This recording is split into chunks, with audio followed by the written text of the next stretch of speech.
interactive throughout the course of the evening. You can text the show at 71010 or give us a call at 1-877-518-5151. We do have a guest in studio, so it would be wrong of me to ignore you because you're sitting right beside me. Ashleigh McIvor is here, Canadian Olympic gold medalist, and first of all, congratulations. Thank you. Pretty impressive stuff. Gold medal in the Olympics, what, just a month and, not even a month and a half ago. That's right. Yeah, it was a lot of fun. It's good stuff. Now, you were in the ski cross event.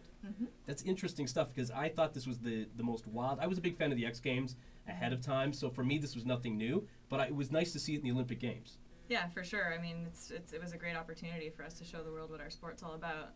Up until Cyprus, X Games has really been the only course that is actually really ski cross. Explain to the audience who don't, maybe they saw it and didn't exactly know what was going on there because it got pretty wild at times. Explain to people what ski cross is. Ski cross is basically motocross on skis. It's a downhill ski race with 4 of us racing head to head, with the added components of big terrain, big jumps, bank turns, rollers. So it's more than just 4 people racing down a downhill course. How do you prepare yourself? I would think that you are obviously into skiing ahead of time. Where do you make the leap from, okay, I'm enjoying skiing, this is fun, how do I incorporate more danger into the whole thing? Where do you get that idea from? I think we're all a bit of a, we're all kind of adrenaline junkies as ski cross racers, but I grew up in Whistler and I raced alpine, and I often skipped training to go jump off cliffs, and well, that seems reasonable. And ski powder, and ski cross just kind of combines all of that, all of those different aspects of the sport, and it's kind of like the purest form of racing. It's like racing your buddies from the top of the mountain down to the bottom. There's no clock to blame, there's no judges to blame, it's just who crosses the finish line first. Which is kind of nice because it's got that start and finish aspect to it. Now, growing up in Whistler, do you have to ski? Is it mandatory that everybody gets involved in skiing in some way or snowboarding in some way? Yeah, absolutely. You don't have a choice. Is that really it? No, but it's kind of a given that, growing up in Whistler, you'll turn out to be a good skier and biker, and we all do all sorts of extreme sports. Yeah. Otherwise, you'd just be an outcast. Pretty much. Yeah. Now, how do you prepare? How do you train for this kind of stuff? For ski cross? Yeah. We train alpine, we train GS. I personally would like to go ski big mountain more, go and, like I said, drop cliffs and ski powder. That's my true passion, and I think that it's really important. You see people cross over from alpine into the ski cross circuit, and a lot of them can't hang. You need to have that backcountry background, basically. Now, when you were getting ready for the Olympics, what did you think in the back of your head? Did you know that you were going to somewhere be in the top, or do you ever know as an athlete? Well, I was ranked number 2 in the world going in, and I won the World Championships last year, so I knew I had a shot.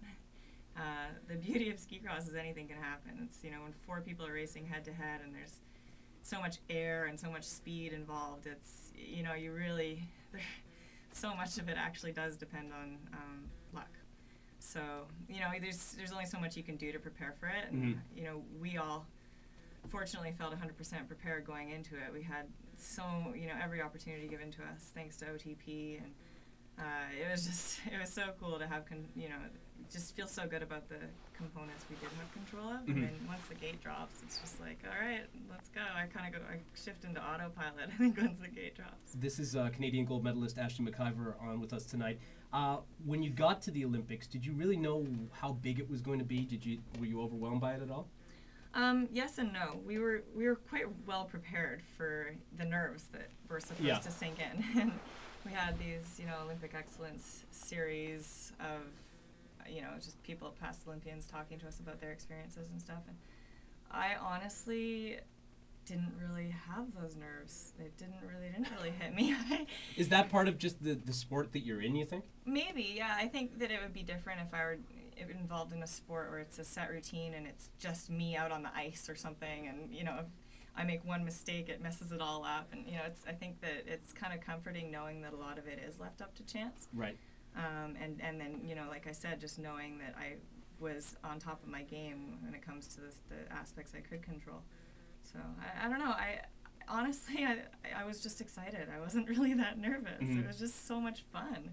What about the moments when you saw the rest of the Canadian team, the flag was waving, you're entering the stadium as a team and as a unit? How'd that feel? Yeah, it was amazing. It was all very surreal. Walking into opening ceremonies, it was, I wanted to smile and wave and try to look pretty or something, and I just wanted, like, I couldn't even, I felt like my jaw was just dropped, and I was just, like, in awe of all, like, it was just such crazy energy in there. So many people screaming. And the flash bulbs must be intimidating, too. Yeah, it was amazing. Tell me about some of the other athletes. Did you guys, because you all looked like a very cohesive unit, and I'm sure you only had met some of these people maybe that week or even that day. Was it really sort of that family kind of atmosphere that we all saw on television? Yeah, for sure. And, thanks to that Olympic Excellence Series, we had a couple of events where we were all brought together, all the Olympic hopefuls. And I did know some of them from before the games, but honestly, like, I kind of hung out in my room and tried to keep focused. I didn't really take part in all the fun. But what was it like in there? What was it like? What are the rooms like in the Olympic Village? It was crazy. Ours was like 2,500 square feet for this, for 2 bedrooms. It was huge. Come on. The place is designed for entertaining, and it was unfurnished, and the walls are white, and it was. I actually went up to Whistler and got some of my paintings that I'd bought in Indonesia 5 years ago, just to make it feel more like a home, like just make it a little bit more cozy. Now, who does all your cooking and everything while you're there? We had just this giant tent, this food tent that had all sorts of food, including free McDonald's. Nice. That sounds athletic. We all actually had a lot of McDonald's during the Olympics. It's pretty funny. Now, I understand there's quite the story behind the night before the race. Oh, I was sort of fighting a sickness off for probably, I don't know, a couple weeks leading up to the Olympics. And then, of course, the night before my event, it started to really hit me. And I was super achy, and I thought I was going to wake up really sick. Yeah. And I was so stressed out about it. I went to the team doctor, and I'm like, what can I do? And he sort of said, well, I mean, there's stuff you can take tomorrow to control the symptoms if it does blow up. And, otherwise just take some cold FX and go to bed.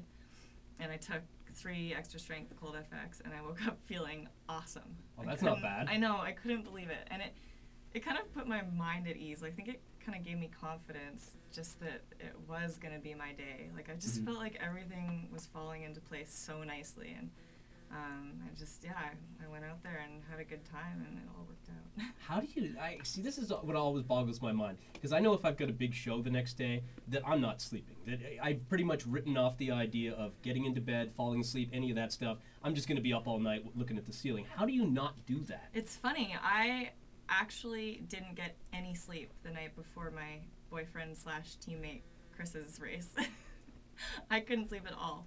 And the night before my race, I was fine. I was just like out as soon as my head hit the pillow and had a great sleep. So I didn't realize you were dating somebody on the team. What is that like? It's fun. Now we're getting to the juicy stuff. This is good. Yeah, it's really fun. It's he's basically made it so that I look forward to being on the road. Mm-hmm. And originally it was really hard to leave home for such long periods of time. Right. And, miss my friends and family and my dog and the boyfriend that I had then at home. He's gone now. Uh-huh. But yeah, no, it's basically, and not just Chris, just sort of bonding with the whole team. They've all made it really fun to be out there traveling the world. And for me, I have to be having fun to ski well. I've pretty much determined that. Now, I'm guessing Chris is also involved in Olympic ski cross. He is. He was 4th. Oh, that's gotta hurt, no? Mm-hmm. Okay. He was ranked 2nd overall as well. I want to come back and talk a little bit about whether or not that affects things, because I'm guessing it might, but we'll get to that in just a second. Ashleigh McIvor is here. She's an Olympic gold medalist for Team Canada in ski cross. More with her in just a second as the Ryan Doyle Show continues.